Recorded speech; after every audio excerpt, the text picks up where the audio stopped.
Oh yeah, I watched my thingy back the other day, and I didn't watch it all. I just watched the first bit, and there's a bit in it. I don't remember doing it, but I actually look at the Boo and Bob side, nod to it. Never mind. Leeds beating Villa. You just wait anyway. That seat's just kept warm. I've had a word. Bob's coming in as a special guest on this to chat about you. Are we having Zoe on as well? Apparently he likes me. And Henry said if he can make it in, he'll try. God. He does that thing and goes, "Oh, you." What are you doing? Well, they've disassociated us now. Not the post. Well, they did the final post. He's still emailing. I got Will emailed forwarded an email, but I've already told him I'm not opening anything that comes from that man. When was the 22nd? Yesterday. Yeah, I know they put the final post up on Facebook, basically saying Southport League's gone now. You've all been moved over to the Liverpool comp. Here's the leagues on Play Cricket. All right. Okay. And is it what Why is that we so said it was? dirty after that? Clean. Yeah, that's exactly what it is. Yeah. We need to get that in. That's it's your grubby fingers all over it. That's what it is. I can't wait to have. I'll take it and get it engraved. Can't wait to play for the twos and have an away game. That's like 5 minutes away from my house when we play older. That'll do me that. Yeah, but on the poll it'll be how many people are going straight there, and it'll be like 6 people needing a lift from it. Yeah.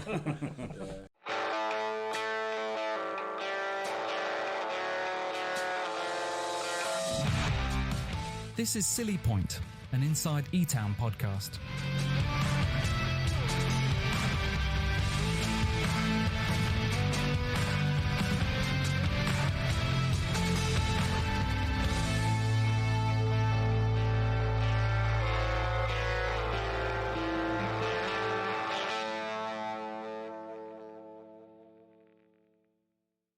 Right, welcome to the latest episode of Silly Point.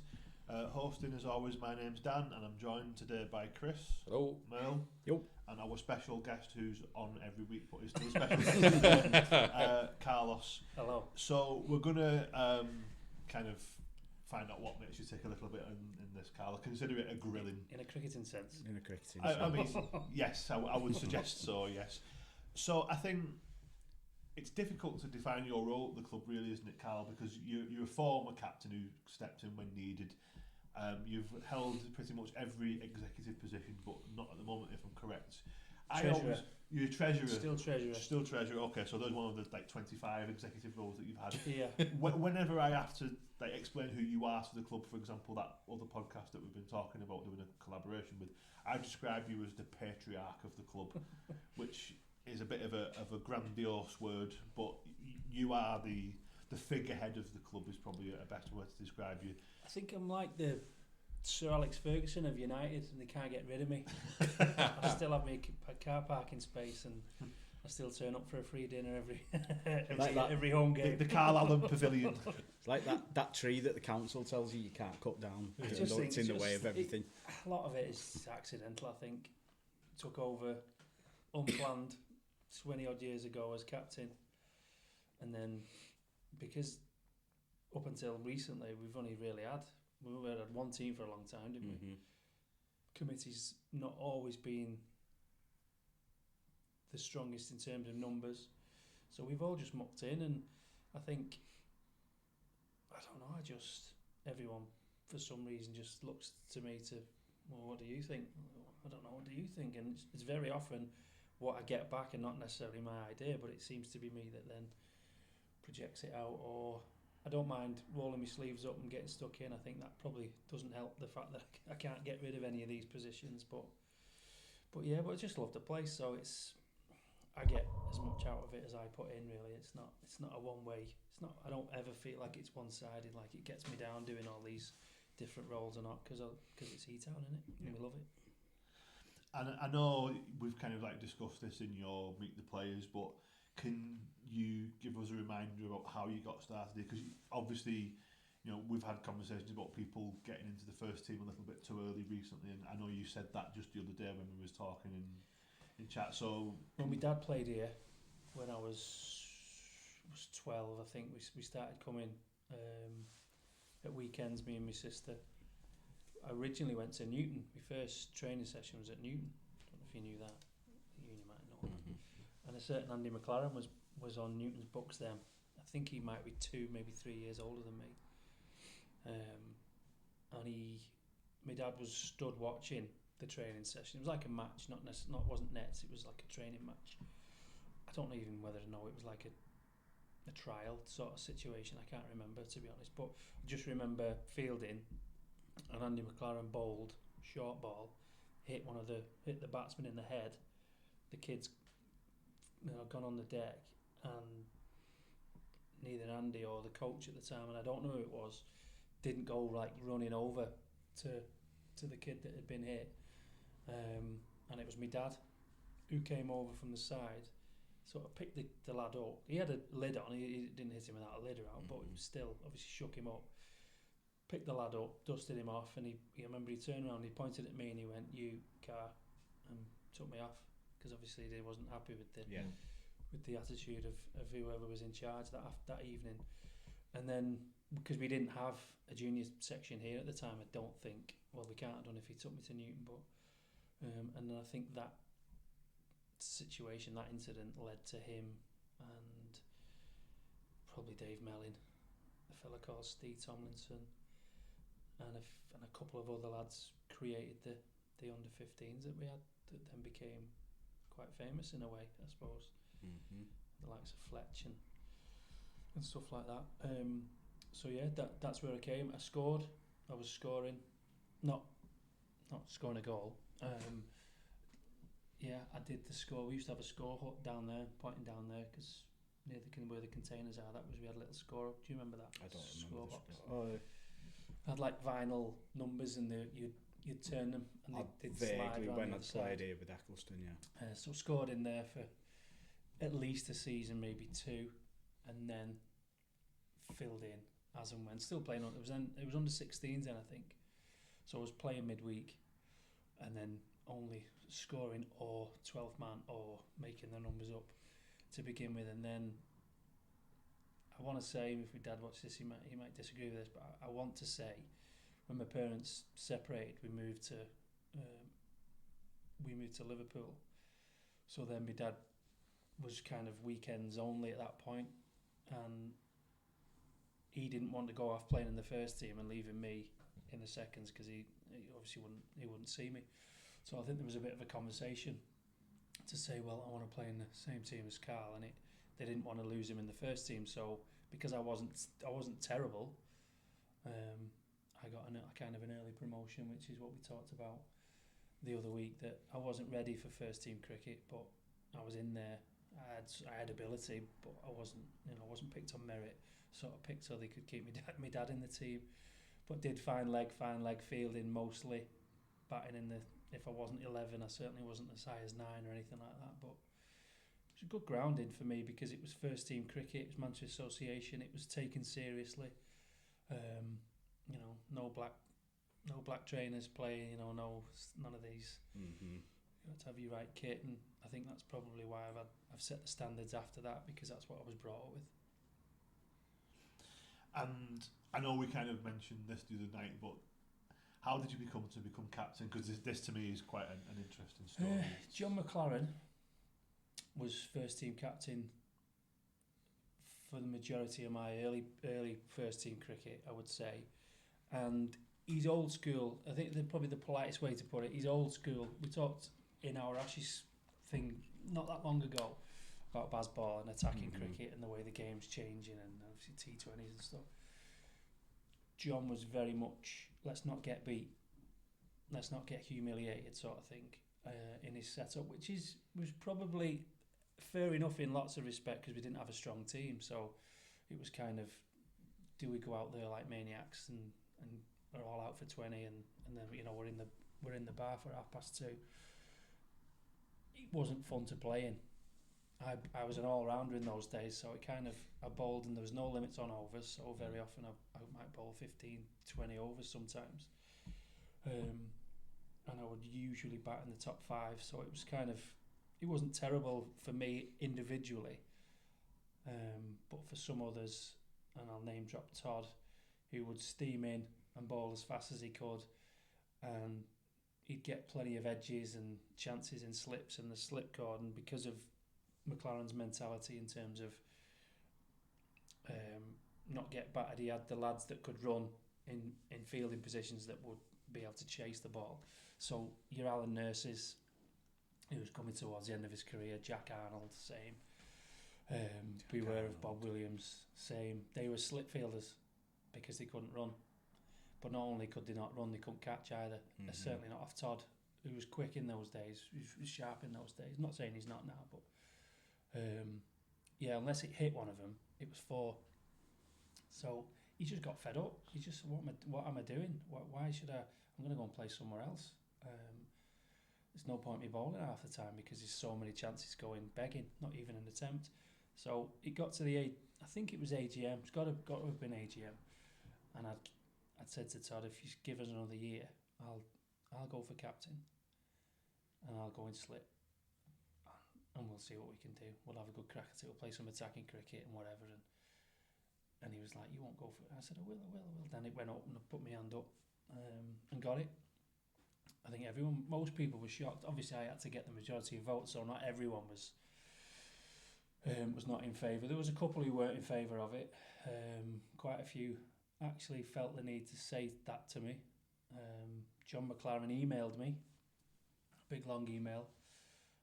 He was very upset at the time. He didn't see it coming. I think he felt I should have warned him beforehand, but he didn't understand that I'd literally just decided it, before the voting came over. So yeah, I had no experience of it. I was captain of the under-16s, but not really. The coach kind of, there was no team selections, there was no you're batting here, you're batting there. It was pretty much all done for you. I think the coach mostly was the umpire as well, so they were kind of dictating the play, and I was kind of just on the score sheet really that I was captain. So no experience going into that.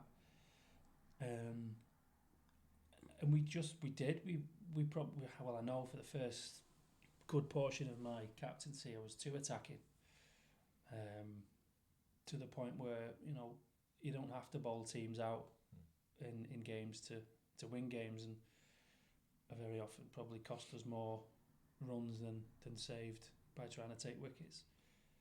So that was that. But that first season was great because I'd said to Todd stayed. He did his part of the deal, and he charged in, and he took loads of wickets, and I took loads of catches at slip, and it was a dream. Well, you wicket keeper for probably most of the seasons that Todd bowled at us.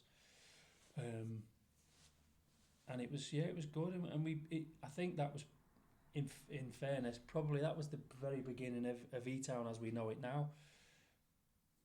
Poor team that we had then, with some characters in it, but some good 1 or 2 sprinklings of good cricketers in there, and all just mixed into one.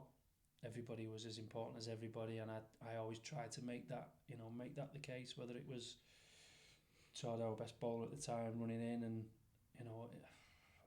I didn't pick Jack Arnold once I became captain. He never spoke to me actually after that.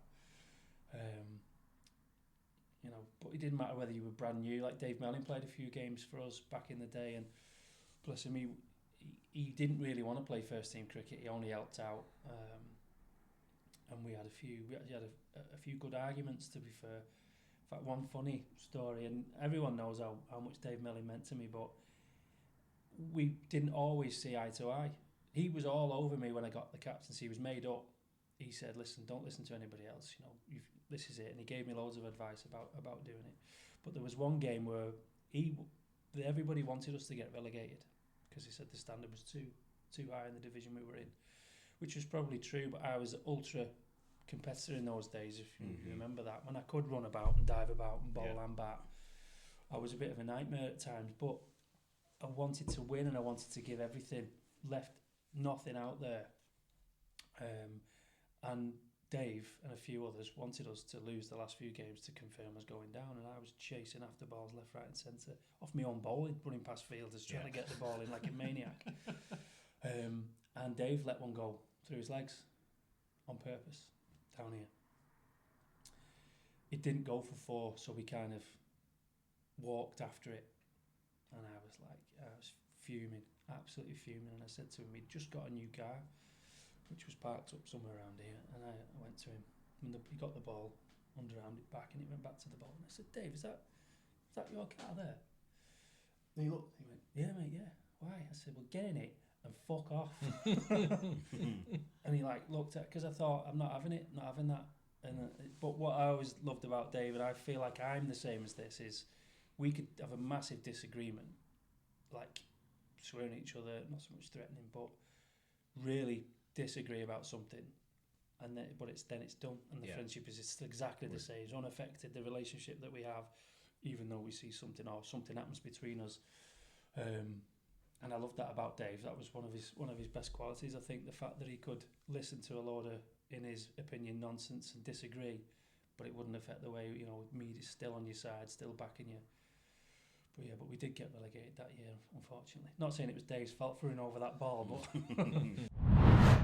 Right, we've been accused on this podcast of selling out, and I'd just like to assure you all, listeners, viewers, contributors, that we have not sold out. But what we do now normally is, at this time on the podcast, we have a Pimlets pie. And this episode of Silly Point is in association with Pimlets, and we thank them very much for their sponsorship and for being a well-known brand in the local area for many years. Attacking wise, I felt like it suited us because we didn't have a load of great players. Everybody, let's say like Dave Shearer, when Dave Shearer played, gives 100%. Will admit he's not a first team cricketer, but because the games were so attacking and there was chances and we were giving opportunities to everybody, Dave would still come off the pitch having, whether we won or we lost, having enjoyed his afternoon, which was kind of the whole. That was the plan, I think, to try and get the enjoyment back, get people wanting to play, and it did over the years. And it got a few lads who had finished, sort of retired or gone elsewhere, kind of just sort of creeping back to say, what's going on at Etown, and they got involved. It's nice. So just kind of tipping onto that, we're talking about friendships and playing at the club too early. Even in your early days as a teenager, you must have played with some Etown characters on that pitch in the first team. Jeez. Absolutely, yeah, absolutely. I mean, probably. We were hoping he would be on this, Fletch, but we kind of.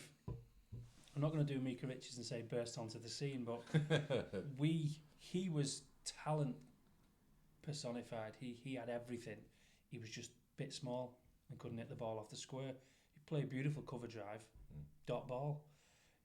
I always had the ability to hit the ball harder than he did, even from that age. So I had a little bit of an advantage there, but he always looked immaculate. He always high elbow, all the classic, all the shots that he could play.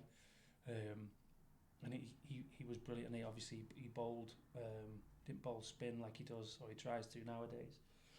He could swing the ball both ways in those days as well, and I was kind of a little bit under the radar because of Fletch, I think, because he was playing at he got obviously opportunities at Lancs, and he was always picked in the what do they call it, the county team, not county teams, what's it called? Like the area teams, when they get the team all together. Yeah, I know what you mean, yeah. Might be county, might be district, something like that. Yeah, he was always picked. I got picked for that once, but he was. I think he captained it. I think. But yeah, there was Paul Lauday. We mentioned him before we started. Pete Brooks, Pete Orton, the McHughes were classed as. Ian was a good player. Probably one of Etown's best. I would imagine. I mean, characters like Johnny Mack was a character in his own way. He'll admit he wasn't the best cricketer we ever had, but I remember he stopped a ball once. He was keeping wicket. Do you remember when he stopped the ball with his head? With his head. But not like because his arms were otherwise engaged. It was going down leg, and he just decided the best way for him to get as far at the ball as possible was to throw the head at it. And it went. I think they still got 3. I think it come down to square leg or somewhere, didn't it? And he just got up. I mean, he's always been a unit of a bloke. But yeah, I was like, that's commitment. I love it. I mean, why you didn't use your hands, I don't know. But yeah. But yeah, just bosh. If you look. So I mean, the story's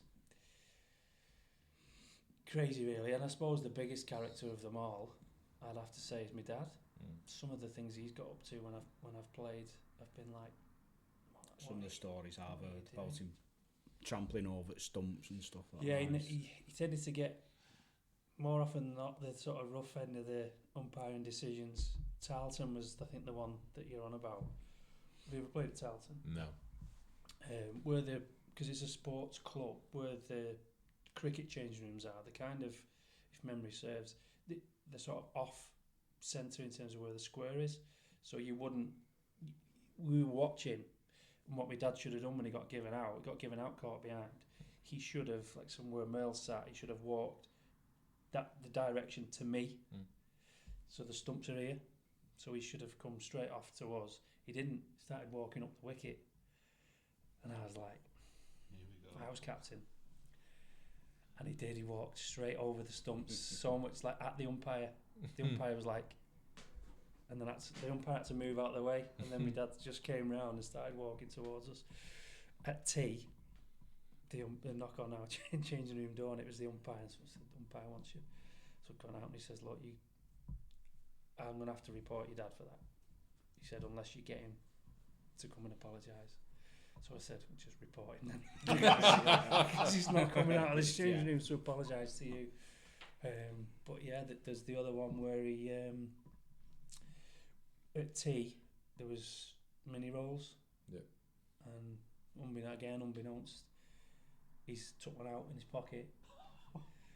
We've got a wicket. So they're obviously changing a batsman. Next thing, ball's running in, umpire goes, whoa, where's the bail gone? In the celebration of getting the wicket, my dad had swapped the bail for a mini roll. So the bail was in his pocket. But he's like, he'd be like, who's got the bail? Come on, lads. Most of us knew it was him, or it was more than likely going to be him, but he's always played the deadpan really well, after the event. Batted with a wig loads of times, even in league cricket. It was a tour, I think it was more of a tour thing that started, but yeah, he's played Manchester Association first team games with a wig on.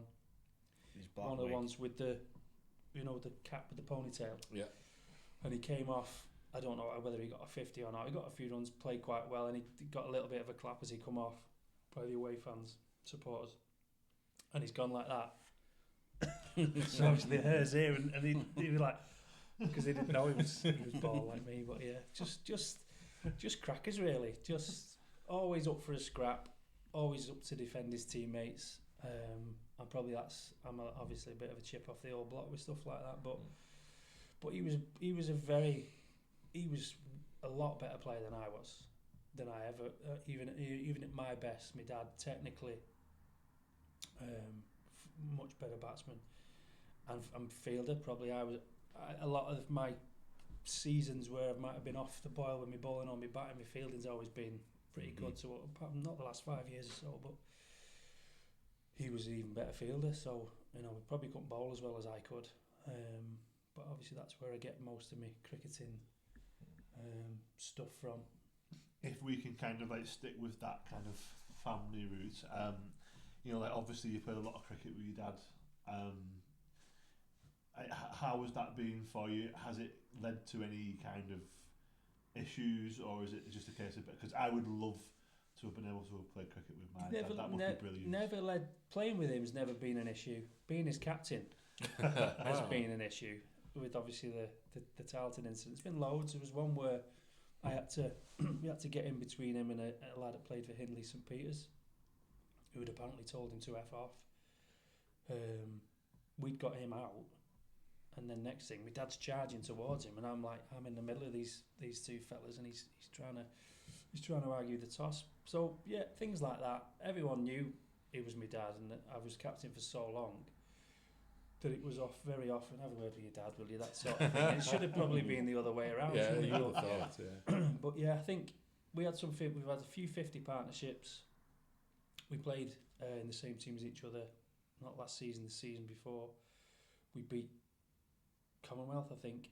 We were short, and he had to play, and we got to bat together out there, which was brilliant.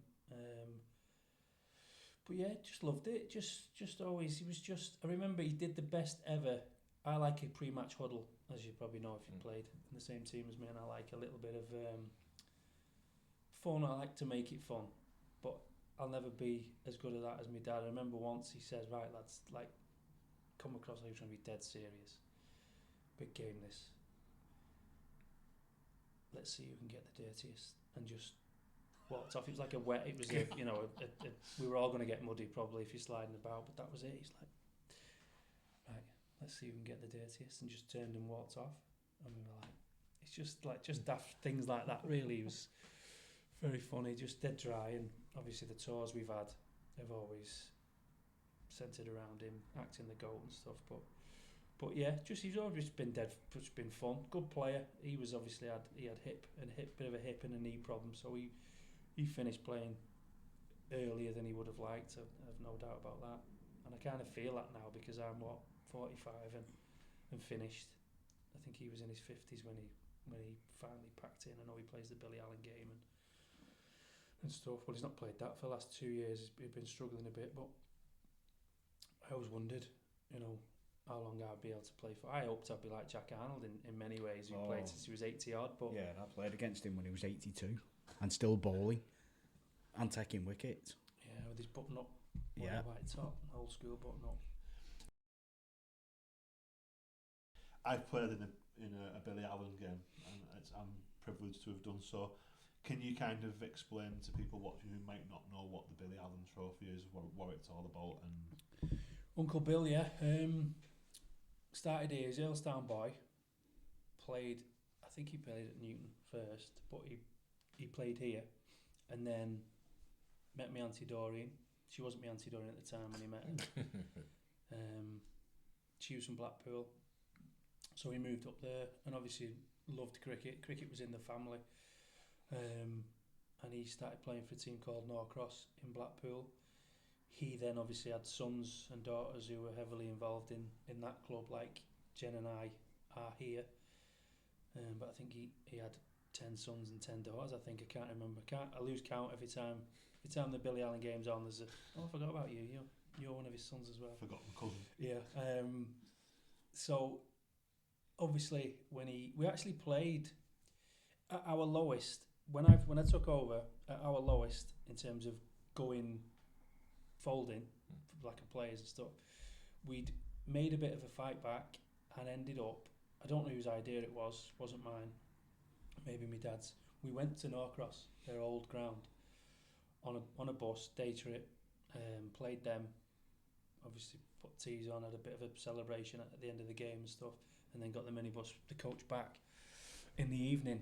So that was the first time we played each other, and it was just a day on the piss really, and a bit of a game and stuff. We won the game. The likes of Johnny Barron played in it, Ryan Jones, Danny Goulding, Garto, Mark Cheshire. My dad played, obviously Uncle Bill didn't play, he umpired. So that was the first experience of that game. But the Billy Allan game, obviously he played cricket probably as long as my dad played for us. He played for Norcross. Then when he obviously passed away with motor neurone, we decided that it could have been Jen with her fundraising ideas. It was a family. It was time to kind of make something that we could think of it about him, have a day at least. I mean, we spend more than one day a year thinking about him, but something that we could celebrate together and raise some money for motor neurone as well for the research side. So it just came from there. And we also had Chris, his son, playing for us, and Coker, who would be what would Coker be, his nephew? Granddad. Uncle Bill was his granddad, so what will that make him? Nephew? Grandson, fucking hell. Cut that out, Chris. So Coker played here 2 or 3 seasons. Chris was playing at the time, and it kind of made it easy to. What it started off actually, thinking about it, it was a Norcross old boys. So Chris got his old teammates that all knew Bill and probably played in the same team as Bill at some point. They were coming down, and it was genuinely a bit of a piss up and a catch up really, and throw a couple of quid in a bucket and give some raffle prizes out and stuff. So that was the very first part of it, and it's just grown from there. And then because the one you played, we were at. That was away. That wasn't Thornton. It wasn't Norcross, was it? No. I think it was Thornton. Yeah. Thornton was it?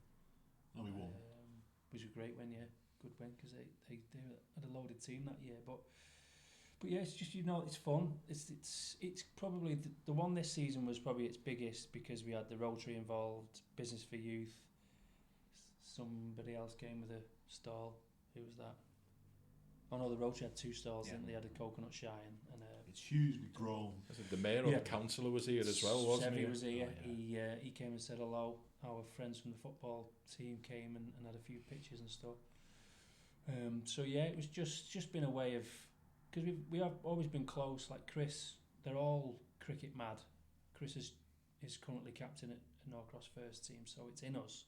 That's what we kind of do. So the best thing to do is probably do what keep to what you know. And we've had a game and we've done it alternate, so we'll be going up there again next year, and we might go again this year. I've heard rumours you're desperate for a win, aren't you, Carl? You're getting annoyed. I've kicked the stumps over the last 2 games. Fletcher's cost us 2. Bless him. But they needed, down here, I think they needed 3 off the last ball. He missed it, and Fletcher missed it. Went through his legs. I didn't even keep low, just went straight through his legs before, and they won, I think. Something like that. And then he did the same at their place. They needed 2 off the last ball, and he dropped the ball again. Pressure. Shows how much pressure it is, and shows how much pressure it is. Stella. You use one P word, I use the other. But yeah, so that's been great. We've loved that. I love spending time with them, and I think what is the best part of it for me is the friendships that you guys make with each other, or the way that you are with each other on the day. Everyone, Mel's here and Dan's here. We're sort of all getting to know each other, aren't we? And I think if I didn't make the one next year, you wouldn't notice, because the 2 teams just really get such a good atmosphere between the 2. And yeah, it's probably only me that's upset when we don't win it, but yeah, it's just a good day. It's just something that I look forward to. I've already booked the hotel for next year, so. I'm sure a few of the Blackpool crew crashed our presentation we had a couple of weeks ago they did. As well, didn't Chris, they? Coker, Blamps, and Big Dave come as well. Big Dave don't play, but the other 3 do. They still play. But yeah, it's theirs on Friday, to be fair. And I did say I was going to go up. I think Arjen and Dave are going, but I might speak to Chris, see if I'll go up. But yeah, it's fun. It's not as far as you think. I think if you go regular, it's just over an hour. And I think it's not. I should go up more really. And I know Chris. We always say that when we're together. Oh, we'll come up next, and they're coming up for our Christmas. We haven't sorted it yet, but when we decide a day for our Christmas drink, I think they're on about coming to that as well. So try and reciprocate as much as we can going up there.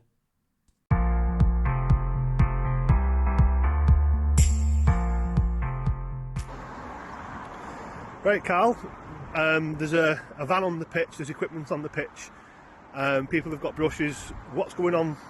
Ground shut down.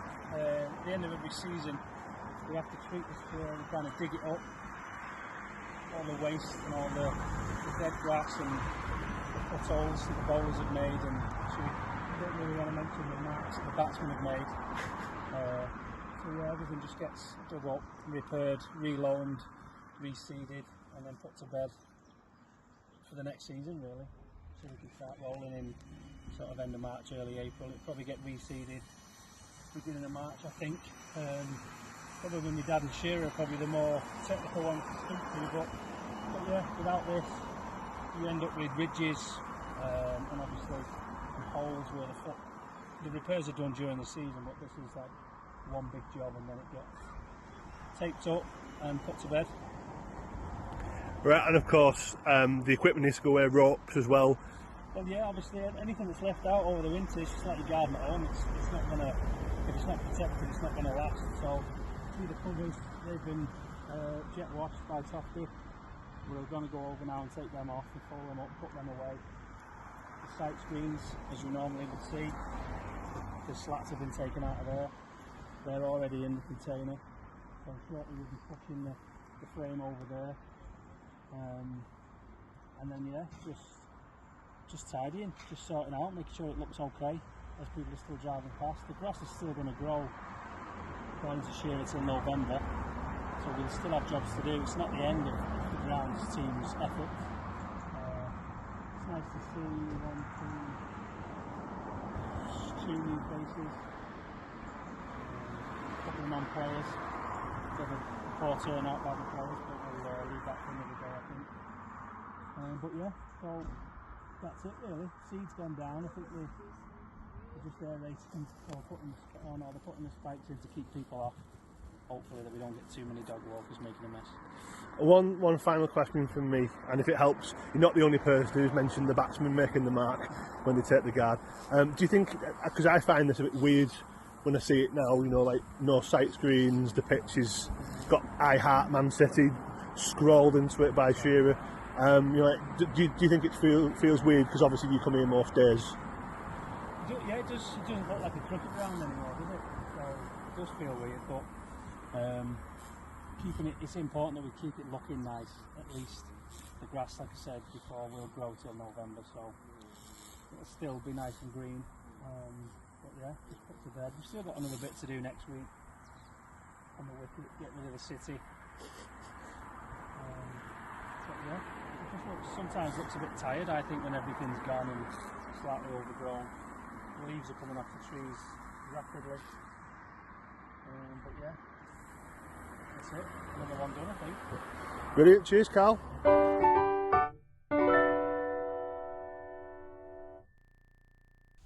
So, kind of a nice, just kind of segue onto what you said, Karl. You mentioned about, just in that last conversation about, you know, for want of a better phrase, when the club was on its arse and when the club was close to going under. You kind of lived through that, and how bad was that? Because that, for me, when I was playing at my other club, I think this might have been the COVID thing where you did the batting for 24 odd hours, and we'd heard about that down at our own place, but it seems like even before the COVID thing, the club really was struggling at times. I suppose you mentioning, like, you know, you were close to going under. I didn't realise it was that bad. It was awful. But I wasn't. It was before I was captain. The worst. I'm not saying I became captain and saved it. That's not the case. But so around the time of that Billy Allan game, it was either my dad was captain or John McLaren. I can't remember. But the bat, it wasn't 24 hours batting, by the way. It was, I did a 12 and a 15, and the walk was 24. Okay. I don't think I could have batted for 24 hours, crikey. So I was just a player. I only played, I paid me subs, whatever it was, £6 back in the day, I think, wasn't it? Yeah. I didn't know who cut the pitch. I didn't care. I travelled like a lot of lads do now. Came up, brought me stuff, played the game, paid me money, had a shower, and beard wherever we went, you know, if we were in there or whatever, or the Griffin. And then went home and didn't give it another thought then until, because I lived in Formby then, most of the time, Liverpool, Formby or Southport, wherever it was. So I didn't come and train. I just played on the Saturday. And again, would turn up, didn't really care, didn't know what was going on, didn't really care to ask, wasn't involved in committee. And then I don't think, there was a huge split within the club. Liam left, mentioned before, with McHugh's, Antoine, they went to Grange. I'm not 100% about what happened, but depending on who you speak to, it was just a bit of a huge clash of personalities. I think beware if Bob was involved. I think they were kind of a bit sick. He was in charge of most things out there, and it wasn't great. There was a club song. We have Camouflage, and we haven't rewritten any lyrics in it, but there was remember Gangster's Paradise, living in a gangster's paradise. Well, it was Julio. We spend all our lives batting in a batsman's paradise type of song was created. So I think it just bubbled up, and the club wasn't really going anywhere, and a couple of players left, and then en masse 8, 9, 10 players left, and all went to, do you think it was Grange first? Yeah, McHugh's into it, because that was before I came here, because I played against McHugh's into it. Depending on who you speak to, I think what they thought was this would fold, or the current situation would fold, and they might come back in and be able to take over and have more of a say across the board. I think, I don't know, we never really got involved in that, apart from a few potential scuffles on the high street with them. There wasn't really much talking going on. So we were struggling. We were 7 men, 8 men, struggling like mad. So yeah, it wasn't great, and I kind of then started to get the understanding of it. I remember the bus home from the Norcross game I mentioned before, which must be easily 25 years ago, 24 years ago. So that's how long. That's when it was at its worst. We just fought back. It was such a good day. The fun side of that day kind of was a bit of a shining light for remembering why you're involved in a cricket team. It's not always for the cricket. It's for the people that are involved in it. And yeah, we just went. I won't say strength to strength, but we survived. Yeah. And carried on going. And then it was a couple of years after that I then became captain, and then we really kind of started. It took a long time, but we started to progress. And I started to feel like some of the things that we did made a difference in terms of improving us. It's only latterly that we've done a lot of community stuff with our kind of position within the community now. A lot more people know about us, don't they? So doing the food banks and working with the Rotary and the Christmas stuff and the colleges, that's really kind of the last 5-6 years that's happened. But yeah, it was to think that it was going to be gone. Was awful. But then when you mentioned that the COVID stuff was not so much about numbers, it was finances. We didn't qualify for any COVID support grants, which is probably for another podcast, but so we did it ourselves. The 12-hour bat was the first one, I think. I can't see from up here, but the plaque on the wall, I then think some people did Scafell Pie. Jordan Gremmers went up there, and Jen and Big Dave did a sponsored sellotape your mouth, stop eating food for 6 weeks or something. 6 week swim-a-thon. Slim-a-thon, I think. So that was 2020, and that was really because of the pressures of no cricket, because that's how we make our money, but also no cricket, no sponsors either. So that was a huge problem for us, but we fought through it, and then we've just we raised the money for the outfield cuts is why we did the 24-hour walk, even though that's gone to heaven now, but physically not got any more challenges in me, I don't think. It would have to be a sleeping challenge, and even that I struggled to stay asleep for longer than 4 hours, I think. But yeah, so yeah, it wasn't great, but to see it now as it is, all of those things are almost like as I've just proved, I don't really remember the really bad bits. Yeah. Remember the great bits. One of the worst ones was losing that first Poaching Cup final at Esketh Bank. Yeah, Esketh Bank. That was a nightmare. I felt awful for weeks after that. I'm not a good loser as it is, but how did we lose? We won that as well, didn't we? Yeah, it was a nightmare. But those things are really the things that make me think. I think that negatively. That day we was a bit unlucky really, because the team that had got us there, 4 or 5 of them couldn't make the final. So we had people coming in that really shouldn't have played a cup final. Yeah, some of the like Cy Bevan and it played when others wouldn't and stuff like that. So I was kind of tried to stay loyal across the whole 11, but also give us the team. We should have won, but then we went to Burscough, didn't we? And it's now a distant memory, the defeat, because we won it. So yeah, we can forget the bad bits. But having said that, in Etown, true Etown fashion, Dalton beat us that day, didn't they? Esketh Bank. Yeah. You wouldn't know if you turned up after the game, knew there'd have been a cup final. You'd have thought we won it. Yeah, enjoying yourselves. And I think it was one, maybe 2 of their lads in the bar. And I know not everybody drinks, but not all of us were drinking because it's a trek and some were driving. So, but you wouldn't know. You just wouldn't have known who was the group who'd had the best day. We brought all those Beckies and everything. Yeah, Dave Mellon made that banner for us. 15, 20 people come all that way to watch us. Bob Williams was one of them. Sat with us as well.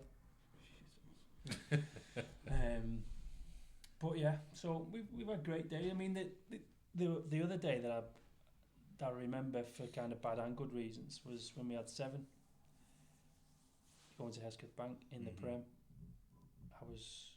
I was just going to say. furious. I was just going to say, you talk about, this happened 25 years ago, but I've seen, so I've only been in the club a couple of seasons, but I've seen the images from maybe like 10 years ago where you've made it clear, we've only got 7, but we're playing our team. Seen the team sheets with just 7 of you going to play, I think Commonwealth maybe, or Prescott or someone like that as well. 7's the minimum, isn't it? Yeah. It's certainly when you've got 2 umpires waiting for you when you get there, which was the case that day. And I think what annoyed me the most is some of the reasons for not playing.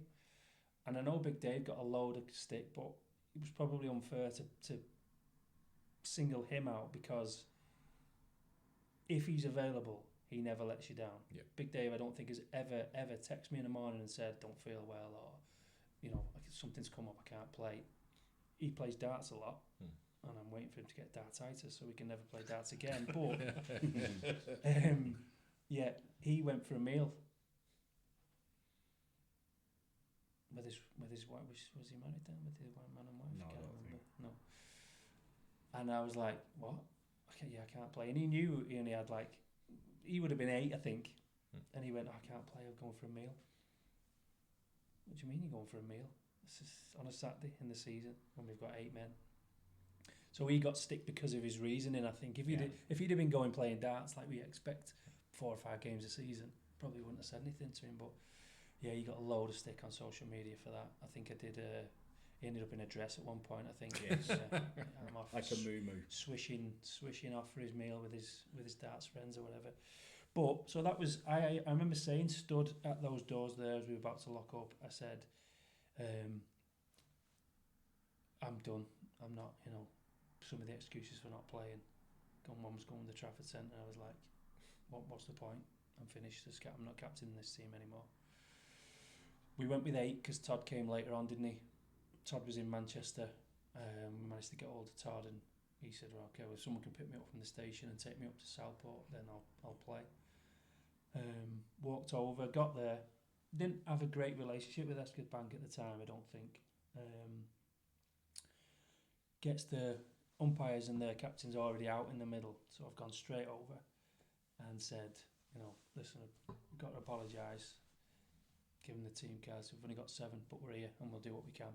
And their captain looked at me and he said, there's no point doing the toss, is there? Let you have a bat. And walked past me. Didn't hold his hand out to shake it, just walked past me.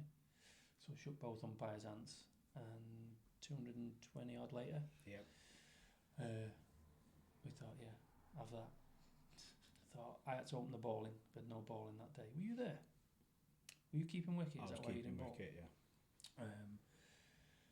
Bowled me 10 as well. Todd pulled up after I think his 4th over, I think. So I thought, well, Todd bowling, we've got a chance here. But then he pulled up, his hamstring went, so we had 8, minus him as a fielder because he was limping about everywhere. I was knackered from batting. Danny Ward was hit and miss. Let's just say that to him. Bouncer or no ball. There was just too many gaps in the end. I think we got 3 or 4 quick wickets, didn't we? We really made him work for it. So much so that we became, like that night, they bought us a couple of jugs and we were chatting, and from hating us arriving with 7 thinking we were making a mockery of the league, actually the 7, 8 that we took, because obviously I keep saying 7, but Todd arrived like after the game had started. We had a right good go, didn't we? Etown. So that kind of, after that, I was going from I'm never playing again to being reminded by that 8 players why we stay, why we want to keep playing. We had a similar thing at Southport Trinity as well, didn't we? Was that when George Wiggins. Davison playing? And Wiggins, when he tried to stop it with his shin. Oh, well, he didn't try, he did. Stopped it with his shin. And his legs were like that. His legs were like that. I think they bowled us all out for 48, was it? Something like that. And they were all singing and dancing in the changing rooms. Oh, did I get 6 wickets or something like that day? Something like that. I had bowling my trainers because I'd left my cricket spikes at home. I think I took 4 that day in my trainers, and we rolled them over for 42. Great day, yeah. We have had some absolutely brilliant cricketing days like that, where you write us off and someone does something like that. Probably that, as much as winning the trophies has been a great thing for us personally and collectively, but I think that Hesketh Bank game, I mean, I got, at the time, that was my highest score that day, if I can drop that in. Which was? 151. And how many broken greenhouse windows? Well, that was another three balls in a pond. funny thing, was the delay. You've played Hesketh Bank, haven't you? Yes, yeah. So you can't see the greenhouses. Yeah. And there's like there is a delay, so the ball will go over, and then it's like, and I was laughing, and their bowlers weren't very happy, but because obviously a new ball was coming on, so I'm laughing, thinking, and I think I was batting with, it wasn't with Todd at the time, it might have been Danny Ward or somebody, and I'm laughing because these balls keep coming out, and their captain's furious, 7-8 men, thinking he's going to roll us over, and I'm hitting it all over the show. He was well pissed off, and he's using all his spare balls. Todd's throwing the balls to him on the sidelines, and I'm laughing, thinking, was it six that we got rid of? Yeah, but they weren't his. Went in the pond as well, didn't they? They weren't his. Todd was going in my bag. Carl's got loads of bags here, so I was hitting my own balls. Not saying I wouldn't have tried to hit them as hard, but that was also one of those every dog has its day sort of thing. Everything, it was. I mean, I hit the ball in the air a lot, so I do need a bit of luck with a drop catch here and there or whatever. But that day was nothing. It wasn't a single chance given. It was because Eddie Platt got out second ball. Dave Nelson asked the umpire why he was out. He got given caught behind. We don't know what it was. Nobody knew. Dave Nelson went, what was it? And he went, he's out. I've given the decision. That was to like an opposition player. So I'm stood at this. Because I said to Eddie Platt, as we walked out to bat, I said, look, it's on me and you here. If me and you can get 50 partnership, let's get 100 partnership. Let's just see what we can get. He got out second ball. I was like, fucking hell. He couldn't have been a word, especially not out as well. Best laid plans. So I thought that, I said, this is probably my last game as captain anyway. I'm just going to go for it. And I did. And like, everything come out the middle, and it was just a day that you just think to yourself, I was playing shots, not thinking about them. I was just like in a zone where I was just watching it just like fly away.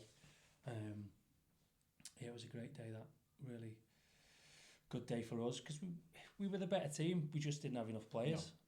No. The gaps, we were all knackered because we'd all put a big shift in, because we batted the full 45 as well. Across the thingy, didn't we? So everyone had done something that day. But that was me.